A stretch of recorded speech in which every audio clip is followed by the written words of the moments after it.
Bonjour, donc aujourd'hui nous allons nous intéresser au thème natal de Tom Cruise. Donc suite à la sortie du film Top Gun Maverick, que je trouve génial, pour moi c'est vraiment un chef-d'œuvre, que je vous invite vraiment à voir, eh bien je me suis intéressé au thème de cet acteur et dans cette vidéo je vais vous partager ce que j'ai pu en comprendre en faisant le pont entre les données numérologiques et la vie de Tom Cruise. Donc ça vous permettra un petit peu de mieux comprendre comment j'aborde un thème natal. Donc avant de rentrer dans le vif du sujet, je vous propose de parcourir rapidement sa filmographie. Alors bien sûr, je n'ai pas mis tous les films dans lesquels il est apparu. J'ai surtout pris ses grands succès, il y en a déjà beaucoup. Donc on va commencer par parcourir l'ensemble de sa vie globalement jusqu'à aujourd'hui au niveau de ses films. Et ensuite, on passe aux choses sérieuses et on s'intéresse à son thème. C'est parti.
C'est quoi ça? Directeur de tir de Maverick. J'entre au point Alpha. Confirmé, zone claire. Maverick de directeur de tir. La zone est claire, confirmé. Je ne vois pas de créneau prévu pour vous. Ouais, j'y vais quand même. Il est dingue. Rectification de délai vers la cible, 2 minutes 15. 2 minutes 15, ça passera pas. Point d'entrée vers la cible. Maverick en approche.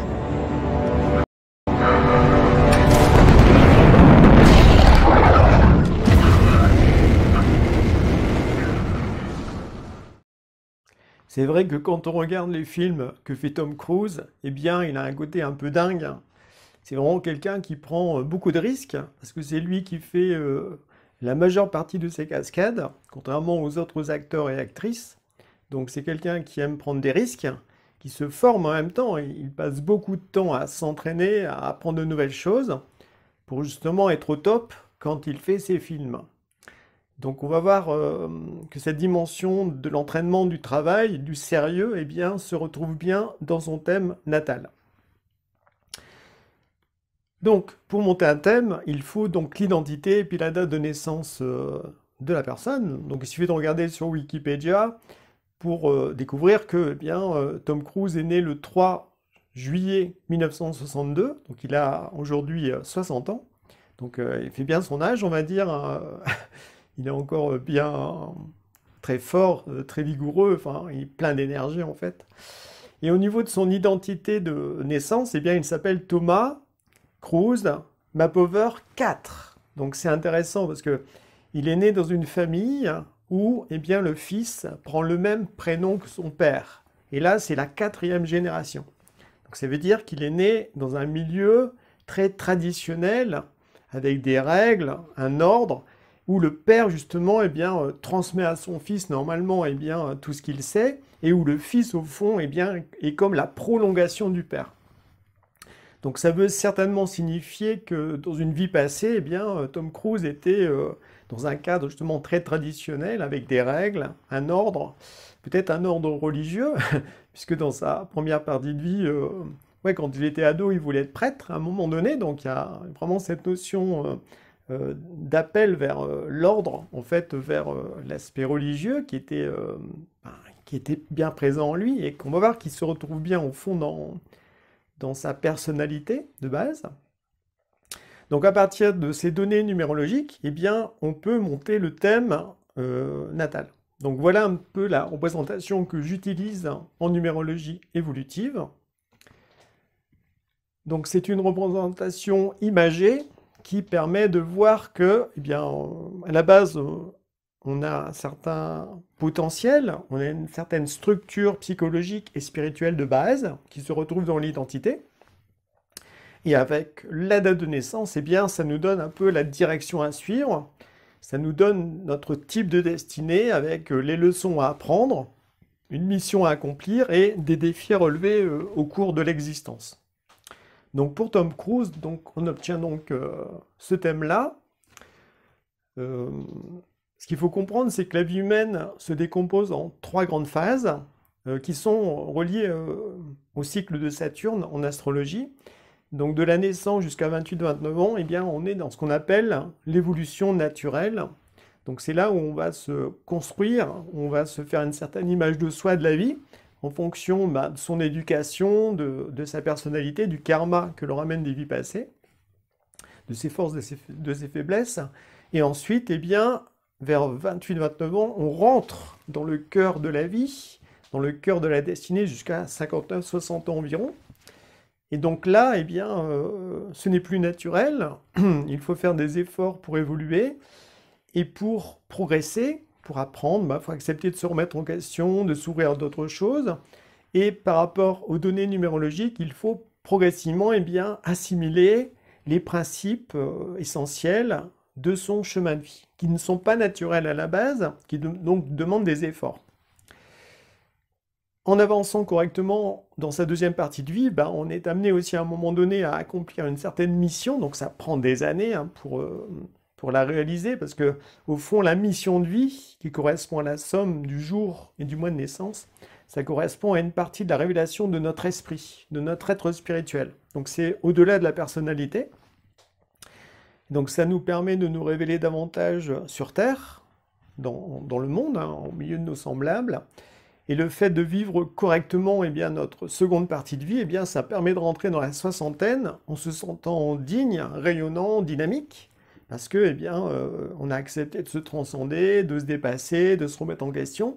Et donc ce sont toutes ces victoires que l'on va offrir à l'humanité pour participer à son évolution. C'est ce que j'appelle en numérologie le don de soi, qui est la somme du chemin de vie et du nombre d'expressions. Donc c'est le fruit de nos plus grandes victoires que l'on offre souvent aux jeunes générations pour leur donner envie d'avancer dans leur vie et leur donner l'espérance qu'ils peuvent eux aussi se révéler. Donc voilà un petit peu globalement pour la présentation du thème natal. Maintenant, eh bien, on va s'intéresser spécifiquement au thème de Tom Cruise.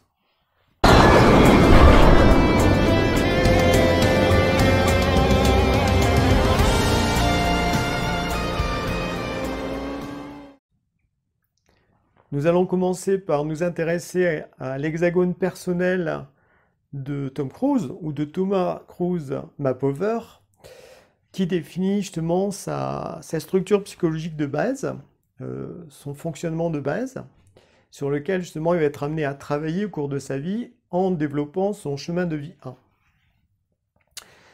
Donc comme vous pouvez le voir sur le dessin, j'ai relié les nombres 4 et 9, donc parce que justement ce sont des nombres qui peuvent avoir des caractéristiques communes, comme la notion de service, la notion de devoir, le fait d'être responsable, d'être sérieux, le professionnalisme également, l'intérêt pour son prochain, une notion aussi de compassion.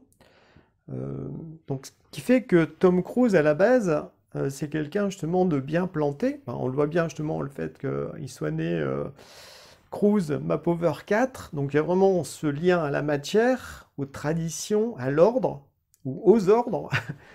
Les ordres, hein, je veux dire, ça correspond aussi à l'aspect religieux, d'où son aspiration à être prêtre dans son adolescence, qu'il a lâché, tout comme il a lâché aussi le fait de faire une carrière sportive, parce qu'il a eu un problème à la cheville ou au genou. Donc le 4, justement, est relié au corps physique, aux structures. Donc ça nous montre à la base quelqu'un qui est très sérieux, très travailleur, persévérant, qui peut aussi être obtus, et être comme prisonnier de principes, d'obligations, de devoirs familiaux, sociaux, religieux. Donc c'est là-dessus, en fait, sur cet aspect trop collectif, au fond, où il ne peut pas vraiment être lui-même. Donc être né dans une famille où on est la quatrième génération à porter le prénom de son père, ça montre vraiment une certaine lourdeur. D'où le chemin de vie 1 qu'il a, qui l'invite justement à s'extirper de ça pour voler de ses propres ailes, développer son individualité, être vraiment très différent. Ça montre aussi sa structure psychologique. Il est très attaché comme ça à des principes. Il aime bien ressortir une certaine sécurité dans des structures. Donc ça peut aussi montrer de ce fait son engagement dans la scientologie, hein, dans l'église de la scientologie, qui est une grosse polémique dans le monde entier. Hein. Certains disent que c'est une religion, d'autres une secte, d'autres une entreprise commerciale. Bref, il y a plusieurs sons de cloche.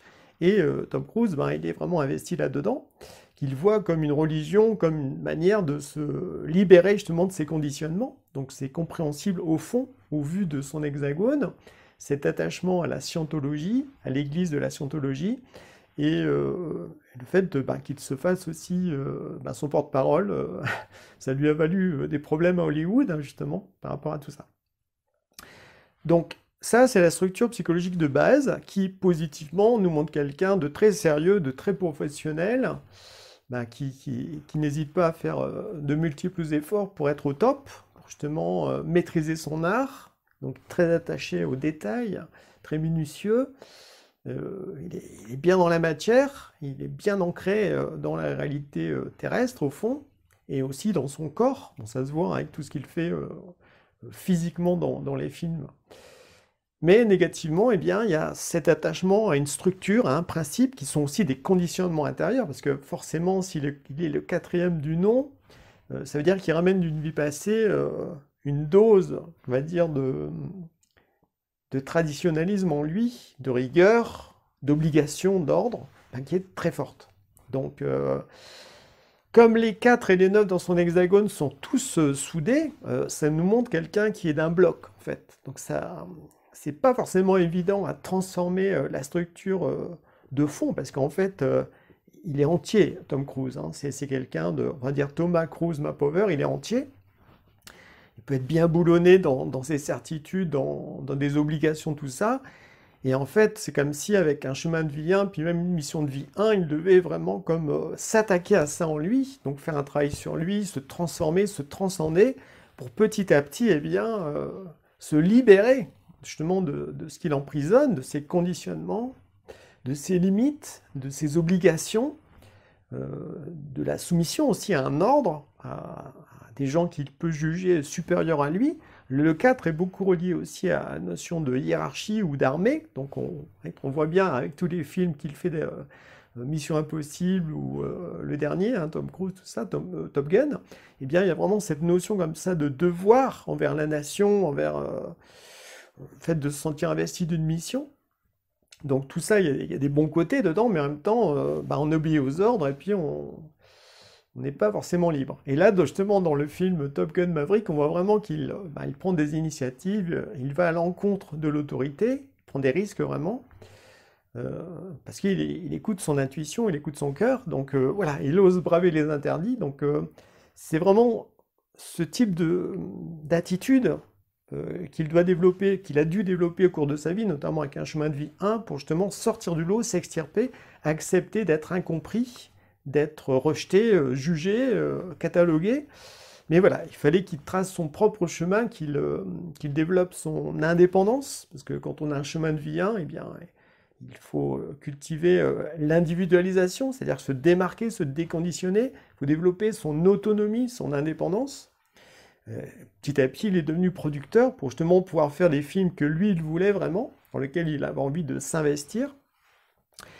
Le 1, c'est aussi développer sa volonté créatrice. Voilà, quand on est avec un chemin de vie 1, puis en plus avec la mission de vie 1, et en plus, le fait d'être né un mardi, c'est le jour de Mars, hein, donc il y a beaucoup de force aussi, de combativité, le fait de faire preuve d'initiative, d'entreprendre, d'agir concrètement, hein, c'est très masculin, donc le 1 et le 8, et le mardi, ça nous montre que dans cette vie, il doit développer son côté guerrier, son côté héroïque, on le voit bien dans ses films, hein. Donc ça, c'est comme s'il devait s'approprier sa propre volonté, et non pas subir une volonté collective, ou des ordres extérieurs. Donc c'est un combat, au fond, pour la liberté, que Tom Cruise est invité à mener pendant toute sa vie. D'ailleurs, le don de soi, ce qu'il est venu offrir à l'humanité, c'est la liberté. C'est l'acceptation de changer de fond en comble. C'est la capacité à se remettre en question, à se transformer en profondeur, et aussi à communiquer librement, ouvertement, affirmer ses idées, ses valeurs, en étant détaché, justement, en étant libéré de toutes ces obligations, d'une autorité extérieure, voilà, tout ça. D'ailleurs, c'est intéressant parce que Tom Cruise, quand il était jeune, il avait un problème de dyslexie, donc ça l'a perturbé durant son enfance et son adolescence, et là, le don de soi 5, c'est quelqu'un qui montre que l'on peut communiquer ouvertement, donc aussi bien, clairement, donc c'est une victoire aussi par rapport à ça. Le chemin de vie 1 aussi, c'est le fait de développer la notion de renouveau, accepter de renouveler vraiment certains secteurs de sa vie, ses relations également. Il a eu quand même un certain nombre de compagnes. En même temps, des fois, ça durait pas très longtemps, mais des fois, ça durait très longtemps, comme avec Nicole Kidman. Donc, il y a vraiment ce besoin comme ça de renouveau, en même temps que son évolution. C'est comme s'il avait besoin d'avoir des miroirs, au fond, des personnes autour de lui qui reflètent eh bien, ce qu'il devient, ce qu'il révèle de son être intérieur. Et le 1, eh bien, c'est aussi, en numérologie, c'est relié au soleil également. Le symbole, c'est le point dans le cercle, donc c'est vraiment rayonner son pouvoir solaire. Et rayonner, eh bien, être semblable au soleil, c'est-à-dire apporter de la lumière autour de soi, donc c'est-à-dire des prises de conscience, apporter de la chaleur amour. Donc on voit que Tom Cruise, justement avec les défis qu'il a, le défi 2 et le défi 6, ce sont des défis relationnels, donc des défis aussi d'ouverture du cœur, c'est-à-dire de ne pas simplement être que dans l'action à fond, mais aussi, eh bien, écouter les autres, apprendre à collaborer, trouver son équilibre, accepter le miroir, accepter qu'on puisse lui faire des remarques, qu'il n'ait pas justement toujours à avoir raison, Parce que là encore, un des problèmes du chemin de vie 1, quand on le développe, c'est qu'on peut basculer dans les excès, qui sont, c'est l'abus de pouvoir, c'est l'agressivité, c'est l'impulsivité, l'orgueil, l'arrogance, donc on se sent au-dessus des autres, et en fait là c'est comme si des fois la vie, l'ont amené justement à se remettre en question, pour qu'ils puissent s'individualiser davantage, et pas non plus être que impulsif, mais en même temps, c'est comme s'il devait apprendre à, des fois, arrêter d'être trop dans sa tête, puis agir. On le voit bien dans le film Top Gun Maverick, souvent, plusieurs fois on entend arrête de penser, agis, c'est très important. Et puis en même temps, à d'autres moments, il doit être à l'écoute de son intuition, de son féminin en fait, développer son féminin pour justement percevoir ce qui est juste, percevoir ce qui est vrai, et de là prendre les bonnes décisions. Oser avoir des initiatives totalement farfelues ou dingues, justement, pour sortir d'une situation, pour rebondir et s'ouvrir à autre chose. Par rapport au... Comme son chemin de vie 1 vient par le 28, on peut le traduire par... on peut essayer de faire des associations d'idées entre ces deux nombres. Donc il y a déjà la notion de 2, c'est l'aspect relationnel, donc des relations professionnelles avec le 8. Ou alors des relations qui se transforment. Ça peut être aussi une équipe combattante. Le 8 est beaucoup relié à la combativité, aux arts martiaux, à la guerre. Et le 2, c'est la dimension de l'équipe. Donc c'est comme si un chemin de vie 1 par le 28, on voit bien ça dans le film encore, c'est l'aspect d'être commandant d'une équipe, où en même temps chacun a son rôle, et que s'il y en a un qui ne joue pas son rôle dans la mission ne peut pas s'accomplir. Une notion comme ça d'apprendre aussi à tenir compte des autres. Et sa mission de vie 1, par le 10, c'est le fait d'offrir aux autres son expérience, c'est d'être un modèle en fait. Et là encore, on le voit bien dans le film, il dit mais moi je suis pas un instructeur, je suis juste un pilote, et en fait c'est comme si on lui donnait des responsabilités qu'il ne pensait pas pouvoir assumer, et petit à petit il se rend compte qu'il peut vraiment aider les jeunes pilotes, et ça correspond bien à cette mission de vie 1 par le 10, qui est vraiment de passer sur un autre plan par rapport à ses compétences, par rapport à son indépendance, à son côté masculin qu'il a développé, et pour être un modèle pour les autres. Donc ça va bien avec le fait aussi qu'il est devenu au bout d'un moment producteur de films, c'est-à-dire qu'il s'est vraiment investi, tout l'argent qu'il gagnait dans ses films, il le mettait dans la production pour justement avoir des projets cinématographiques qui reflètent des idées que lui, il a envie de faire passer auprès du public. Donc c'est vraiment quelqu'un qui est très actif, qui est très professionnel, et qui justement a envie d'ouvrir les consciences, a envie d'apporter quelque chose de nouveau, a envie de donner envie aux gens justement le goût de l'aventure, le goût de l'effort, le goût du dépassement. Donc tout ça, c'est assez présent justement dans son thème. En même temps, pour lui, c'est comme le mode d'emploi pour s'extirper de ce qui est trop lourd en lui, de ses conditionnements, de ses obligations, de cet aspect traditionnel qui est inconscient et qu'il ne peut pas transformer d'un coup, parce qu'il est comme fait d'un bloc, et c'est vraiment pas évident, quand on est fait d'un bloc comme ça, de basculer dans autre chose. Vous imaginez, quand on regarde d'autres thèmes, là je vous en montre quelques-uns, pour d'autres acteurs et actrices, l'hexagone est très différent. C'est-à-dire que l'hexagone repose sur différentes forces. Donc si on a un défaut à un moment donné, on peut s'appuyer sur les autres forces pour le transformer. Donc dans le cas de Tom Cruise, c'est comme il est fait d'un bloc, c'est un ensemble. C'est comme une sorte de gros rocher dans lequel il est, et pour transformer le rocher, pour le subtiliser, ça demande beaucoup d'efforts, et ça demande des chocs, parce que le 1, c'est beaucoup l'aspect guerrier, donc c'est l'aspect nouveauté, l'aspect surprise, donc accepter comme ça de sortir de sa zone de confort, de sortir de ses limites, pour justement se mettre en danger, et dans cette mise en danger, découvrir en soi des nouveaux potentiels, et en même temps dévitaliser ce qui nous tire vers l'arrière, vers le passé, pour justement continuer d'avancer.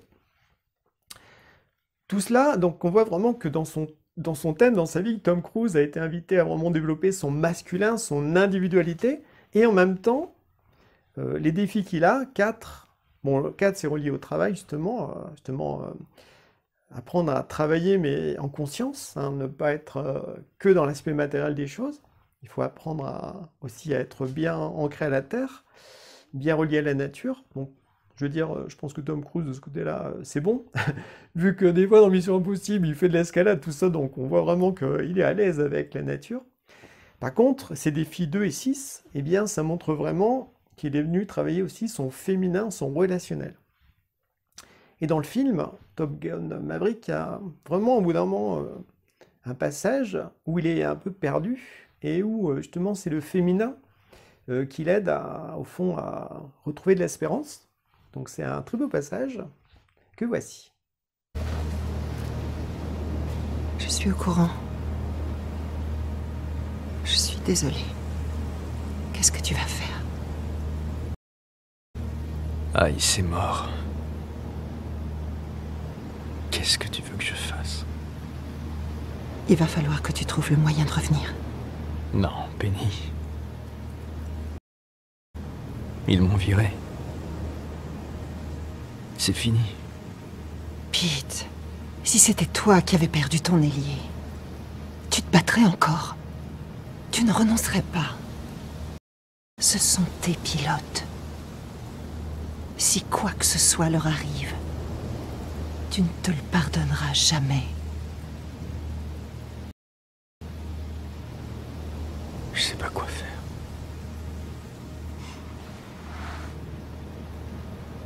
Mais tu vas trouver, Pete. J'en suis sûre.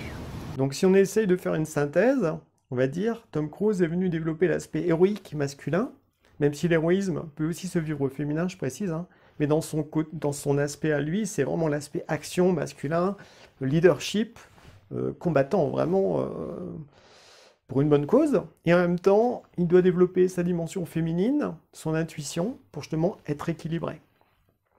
Et le fait de se transformer, eh bien, ça lui apporte vraiment un sentiment de liberté qu'il peut offrir aux autres. C'est comme s'il pouvait aider les gens à se dire, mais en fait, c'est possible de changer. C'est possible de se transformer, d'être différent. On n'est pas prisonnier de son passé, en fait. Parce que le don de soi 5, c'est ça que ça représente. C'est le fait de s'être libéré de tout ce qui nous tire en arrière du passé, de ces conditionnements, tout ça, pour justement voler, faire de nouveaux horizons, s'ouvrir au futur, au nouveau monde, et en même temps s'ouvrir aussi à une dimension spirituelle. Tom Cruise, il recherche le spirituel, au fond. Sauf qu'après, il le met sous la couleur de l'église de Scientologie, mais peut-être qu'il s'ouvre aussi à d'autres choses. Je pense que, vu la nature de son thème, vu que là, il rentre dans la soixantaine, eh bien, il peut avoir une sorte de dernier défi de vie fort, qui est justement d'écouter vraiment son cœur, pour savoir quelle est la bonne voie à suivre, pour se relier au monde spirituel, pour vivre l'héroïsme sur un autre plan, sur un plan justement supérieur. Donc nous verrons bien dans les années qui viennent. En tout cas, il a des projets de films jusqu'en 2029. J'ai vu ça, donc c'est quelqu'un qui voit loin, qui se donne des échéances, mais en même temps qui à chaque fois se prépare pour être au top, hein, pour être le meilleur possible, et offrir justement aux spectateurs et aux gens des films qui sont porteurs de valeurs, porteurs d'humanité. Donc c'est beau à voir. Comme tout le monde, hein, Tom Cruise, il n'est pas parfait, il a des qualités, il a des défauts. Mais justement, il faut que le plateau du bien, justement, soit plus fort que le plateau de ce qui ne va pas ou des défauts. En même temps, il ne faut pas s'illusionner sur les travers qu'il peut avoir, tout comme nous, dans notre thème. Il faut oser voir nos forces, nos qualités, nos savoir-faire et nos défauts, nos faiblesses, nos lacunes.